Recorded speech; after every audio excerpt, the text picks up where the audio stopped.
92वीं रात। जब 92वीं रात हुई तो उसने कहा कि ए नेकबख्त बादशाह, कुफार ने एक दूसरे से चिल्ला कर कहा कि लौका का बदला लो, और रूम के बादशाह ने बुलंद आवाज से कहा कि हाँ, ये अबरीजा का कसास है। ये सुनकर बादशाह ज़व अलमकान ने नारा लगाया कि ए जज़ावू सजा देने वाले खुदा के बंदो, तलवारों की सफेदी और नेज़ों की जरदी से काफिरों और नाफरमानों का कला कमा कर दो। ये सुनकर मुसलमान काफिरों पर टूट पड़े और तेज तलवारों से उनकी गर्दनी उड़ाने लगे, और मुसलमानों का मनादी ये निदा करने लगा कि ए मुंतखब नबी के प्यारो, दीन के दुश्मन जाने ना पाएं। ये करीम और गफ्फार खुदा के राजी करने का वक्त है, और ए क़यामत के दिन निजात के खास तगारू जन्नत तलवारों के साए के नीचे है। शरकान माँ अपने दस्ते के कुफार पर टूट पड़ा और उनके भागने का रास्ता बंद कर दिया, और सफ़ों के दरमियान इधर उधर जाने और घूमने फिरने लगा। अब वो क्या देखता है कि एक खुशरो सवार कुफार के लश्कर को काटता हुआ चला जाता है, और काफिरों के दरमियान शमशीर और नेज़ाबाजी कर रहा है, और सरों और बदनों को काट काट कर जमीन पर फेंकता जाता है, और कुफार इसकी जदों से थरा रहे हैं, और उनकी गर्दनी इसके नेज़े और तलवार के आगे झुक रही हैं। इसके पास 2 तलवारें हैं, एक नजर की और दूसरी शमशीर और 2 नेज़े, एक इसका कद और दूसरा नेज़ा। जब शरकान ने उसे देखा तो कहने लगा कि ए शहवारों के शहवार, मैं तुझे कुरान और खदानदे निशानीव की कसम देता हूँ, बता कि तो है कौन, क्योंकि तूने काफिरों और नाफरमानों को भगाकर जज़ावू सजा के खुदा को राजी किया है, जिसको एक काम दूसरे से गाफिल नहीं करता। सवार ने कहा कि कल मेरा तेरा मुआहदा हुआ था और आज तो मुझे भूल गया है। ये कहकर उसने अपने चेहरे से नकाब हटा ली और इसकी पोशीदा खूबरूई जाहिर हो गई, और वो ज़व अलमकान था। ये देखकर शरकान खुश हो गया, लेकिन डरा कि कहीं बहादुर और सूरमा इस पर हमला ना कर बैठें। ये 2 वजूह से था, एक तो ये कि वो अभी कमसीन था, कहीं उसे नजर ना लग जाए, दूसरे ये कि इसकी जिंदगी हुकूमत के लिए अशद जरूरी थी। इसने कहा कि ए बादशाह, तो अपनी जान को खतरे में डाल रहा है, अपने घोड़े को मेरे घोड़े के करीब ले आ। मैं डरता हूँ कि कहीं दुश्मन तुझे नुकसान ना पहुँचाएं। मसलहत ये है कि तो दुश्मनों के लश्कर से निकल जा और अपने तीरों से जो कभी खता नहीं करते दुश्मनों पर हमला कर। ज़व अलमकान ने कहा कि मैं चाहता हूँ कि जंग में तुझसे पीछे ना रहूं और तेरे सामने अपनी जान ना चुराऊं। अब इस्लामी लश्कर कुफार पर टूट पड़ा और इन्हें चारों तरफ से घेर लिया और उनके मुकाबले में जिहाद का हक अदा कर दिया और कफर और तफरक़े और फसाद की कुव्वत को तोड़ दिया। जब बादशाह अफरीदून ने देखा कि रूम की कैसी करकरी हुई और वो दम दबा कर भागे, तो उसे बेहद रंज पहुंचा, और जो ही इन्होंने कश्तियों का रुख किया तो समंदर के किनारे से मुसलमानों का लश्कर उन पर हमला आवर हुआ। उनके आगे आगे सौरमाओं को जेर करने वाला वजीर दंदान था, जो तलवार और नेज़ा लेकर पल पड़ा था। उसी तरह अमीर बहराम, जो शाम के सूबों का हाकिम था और जिसके साथ 20,000 सूरमा थे, और इस्लामी फौजों ने इन्हें आगे और पीछे से घेर लिया।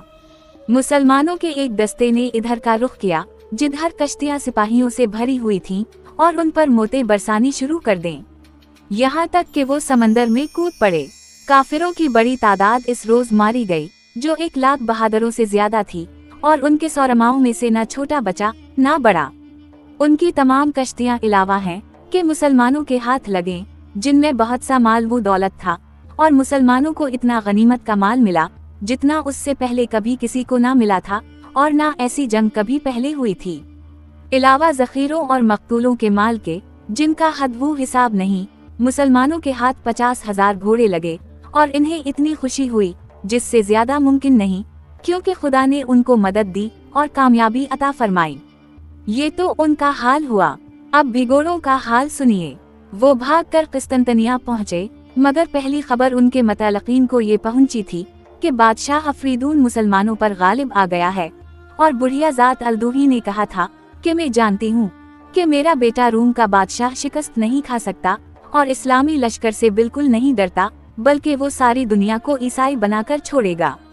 इसलिए उसने बादशाह अफरीदून आज़म से कहा था कि शहर को सजाए, और इन्होंने खुशियाँ मनाई और शराबें पी, क्योंकि इन्हें मालूम ना था कि किस्मत ने किया गल खिलाए हैं। वो खुशियाँ मीना रहे थे कि गम वो रंज की खबर उनको पहुंची, और 20 कश्तियाँ जो वहां से भागी थीं आ गईं, और इन्हें में रूम का बादशाह भी था। किस्तंतनिया के बादशाह ने समंदर के किनारे उनका खैर मुकद्दम किया और इन्होंने बयान किया कि मुसलमानों ने उनकी कैसी दरगत बनाई, और ये कहकर वो बहुत रोए और चिल्लाए और खुशखबरी की खुशी मिट्टी में मिल गई। इन्होंने ये भी बयान किया कि लौका बिन शलूत पर क्या गुजरी और मौत के तीर ने इसका किस तरह काम तमाम किया। ये सुनते ही बादशाह अफरीदून पर क़यामत टूट पड़ी और उसे यकीन हो गया कि मुसीबत अब टाले नहीं टलती, और लोगों में मातम बरपा हो गया और उनकी हिम्मतें पस्त हो गईं और औरतें गिरियावुजारी करने लगीं और हर तरफ रोना पीटना मच गया। जब रूम का बादशाह अफरीदून के पास पहुंचा और उसने सारा वाकया बयान किया और ये कहा कि मुसलमानों का भागना महज धोखे की मिट्टी थी, तो इसने ये भी कहा कि जो सिपाह यहाँ पहुंच चुकी है, इसके अलावा अब कोई और नहीं लूटने का। जब बादशाह अफरीदून ने ये बातें सुने तो वो बेहोश होकर गिर पड़ा और कहने लगा कि शायद हजरत मसीह उनसे नाराज हो गए हैं और मुसलमानों को उन पर मुसल्लित कर दिया है। इसके बाद लॉर्ड पादरी गमगीन सूरत बनाए हुए बादशाह के पास आया और बादशाह ने इससे कहा कि ए हमारे बाप, हमारा लश्कर तबाह हो गया है और मसीह ने हमको सजा दी है। पादरी ने कहा कि गमगीन मत हो और अफसोस मत करो, तुम में से जरूर किसी ने मसीह की शान में गुनाह किया है और इस गुनाह का खमियाजा सबको भुगतना पड़ा है। लेकिन अब हम गिरजाओं और खानकाहों में तुम्हारे लिए दुआ करेंगे और ये मुहम्मदी लश्कर तुमसे हटा लिए जाएंगे। इसके बाद बुढ़िया जात अलदूही आई और कहने लगी कि ए बादशाह, मुसलमानों का लश्कर बहुत ज्यादा है और बगैर चालबाजी के हम उनका कुछ कर नहीं सकते। मेरा इरादा है कि उनके पास जाकर कोई हीला और फरेब करूं। यकीन है कि मैं उनके शहसवार और सरदार तक पहुंचकर उसको भी उसी तरह कत्ल कर दूंगी जिस तरह के इसके बाप को किया था। अगर मेरा फरेब चल गया तो फिर इसके लश्कर का एक आदमी भी अपने मुल्क वापस ना जा सकेगा, क्योंकि उन सब की कुव्वत का सबब वही एक शख्स है।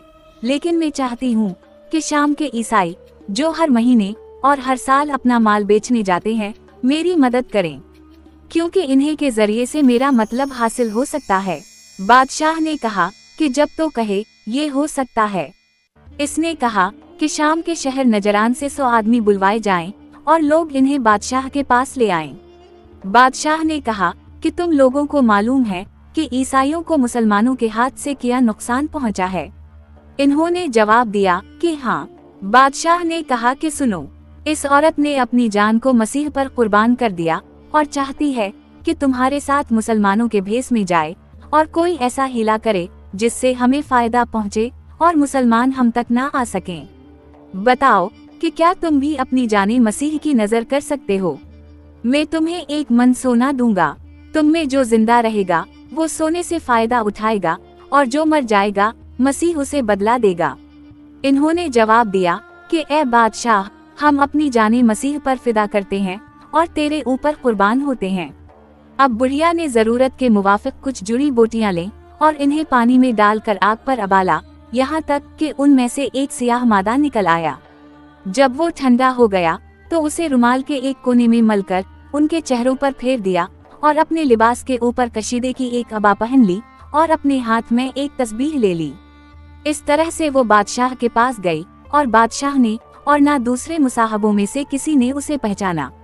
जब उसने अपना चेहरा खोल दिया तो मजलिस में हर एक ने इस मकर पर इसका शुक्रिया अदा किया और इसका बेटा खुश हो गया और कहने लगा कि मसीह तेरी जात को सलामत रखे।